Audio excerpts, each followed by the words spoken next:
2024 is going to be an interesting year. Obviously, we've seen in the property market that things are still going up. Some of the key things is migration is still strong. We had like 600,000 migrants coming into this country. And of that 600,000, we had the highest population of millionaires within that migrating to our country. So when they get here, they'll want to buy property. The housing market isn't going to slow down, and we're not going to be able to build the amount of properties that we need to house these people. So yes, there were new dwellings created, but there's not enough. So your existing properties are just getting more and more valuable. And we saw interest rates climb up, so quickly, but they didn't really do anything. It just obviously made people, work a bit harder to get that second job, etc. And we were pretty resilient through that time. Yes, there was some heartache, but property market is not waiting for anyone. The longer you sit on the sideline, the more you're going to miss out. And that trend is still going to continue. So, to all the naysayers that, COVID market was going to crash and the fixed rate mortgage cliff, like none of that's happened. So property market is resilient. It's only going to get worse, and that divide's only going to get greater. So I think that's just going to continue through. You've got to be vigilant, be on guard, but if you can get yourself into the market, there's never been a better time.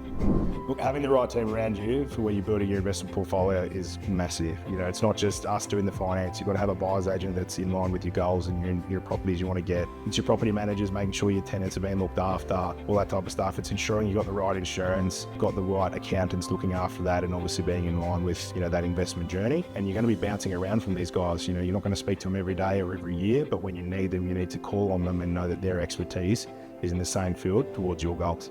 Look, one of our biggest client success stories, they came to us, they'd moved over from the UK and sold their property in the UK, partnered with the buyer's agent Eddie. We did the finance on all the loans. There's about 9 applications in about 15 months. They purchased about 3 or 4 years ago in Queensland. So some properties for 200,000, some for 400,000 or 500,000. They probably spent about maybe 1.6 in terms of purchase, and that portfolio is definitely worth over 3 mil today. All those properties have solid rental yields. They're obviously covering themselves, and they're in growing markets at the time. So we've seen them pull out equity and now been able to purchase their owner occupied where they wanted to live. They could have done that already with using their cash savings at the start, but then they would have missed out on all the investment and the wealth from the investment property. So that's been a really, really good success story.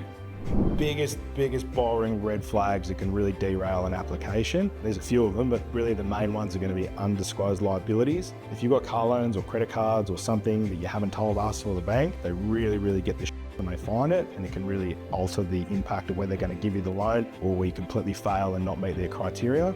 So undisclosed liabilities is a massive one. Late payments. Like, the banks are going to give you money, if they're going to give you $300,000 and you've got late payments on a $3,000 credit card, like how are you going to manage that? So from a risk perspective, that can really derail things, and also a lack of consistency. So, if they're finding an undisclosed Medicare card or something like that you haven't told us, if there's anything that they pull out at the end, it can derail the whole operation. So being upfront as possible.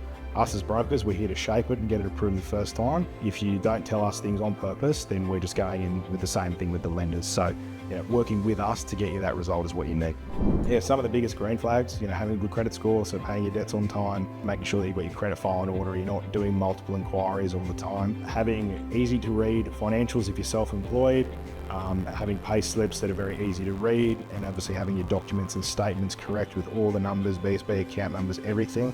The easier we can make it for a lender, the more likely they're able to give us that approval on the first go.